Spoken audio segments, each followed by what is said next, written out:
There's been rumors that Wolfmix is going to be releasing a new lighting console, and Wolfmix has seemingly confirmed that with the new video that they released on their Instagram. So we're going to take a look at that today and answer the question, what does this mean for your setup?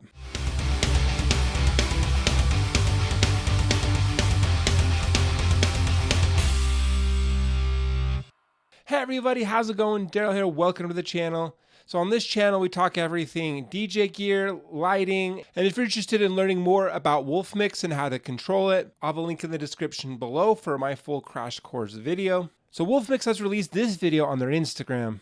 While we can gather a lot of details and clues from this video, it is still just a teaser, and we're going to get the full breakdown of specs and details next week at ISE Barcelona. But until then, we're just going to have to watch the video and gather some details. So right off the bat, I can tell that this is the MX1 right here, and there is no screen on this wing.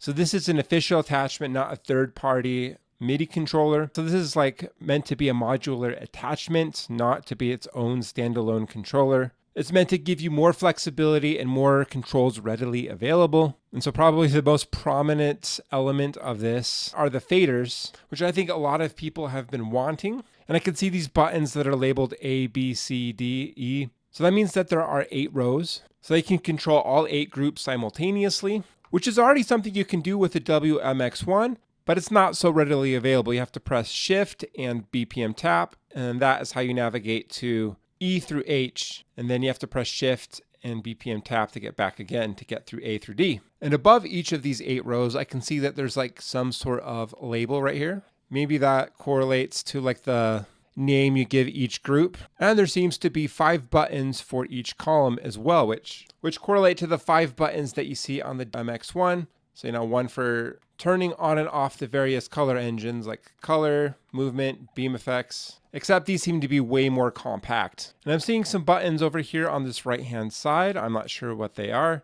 Maybe it's just a repeat of these buttons over here, or maybe they do something entirely different. And I'm guessing that these faders are going to control like intensity for each of these groups. Because right now you can control intensity with these faders, but it's still a little bit awkward if you want to do multiple at the same time, especially across groups A through H. Yeah, these 4 faders over here, I'm not sure what they do. They're not labeled. So maybe they do the same thing as here or something entirely different. And something I noticed as well is that there seems to be a 9th fader over here. There's 1, 2, 3, 4, 5, 6, 7, 8, and there's a 9th. So maybe that's like master intensity to turn the brightness of everything globally. So that would be pretty cool. And then what's not entirely clear from this small teaser is what kind of functionality are we going to get in the back? Maybe a battery module, maybe more USB inputs. And then like, how are we going to power this thing? Maybe you connect it through USB to your WMX1, and maybe the power is just daisy chained on over. And this might be kind of cool too, so that you can control each of these 8 groups super easily with having all these buttons and controls to each one. And then your WMX1, you can reserve this for like live edits or presets, and you're not having to dive into each of these effects engines. So what does this mean for DJs? So as a mobile DJ whose main focus is the music as well as being an MC, I'm not wanting to push too many buttons during performance time. I created a solid set of presets, and my show just goes through those, and then I input a little bit of manual control. I kind of like my lights to be on autopilot for most of the event. So I don't think that this is going to be that appealing for mobile DJ gigs, especially since it takes up more room. It looks like it's quite a bit wider. But that said, for gigs where your primary focus is being a lighting designer, being a lighting tech, I think this offers you a ton of flexibility in a nice compact package. And I love this thought and design because there's a lot of big consoles on the market, and they are big and they are massive.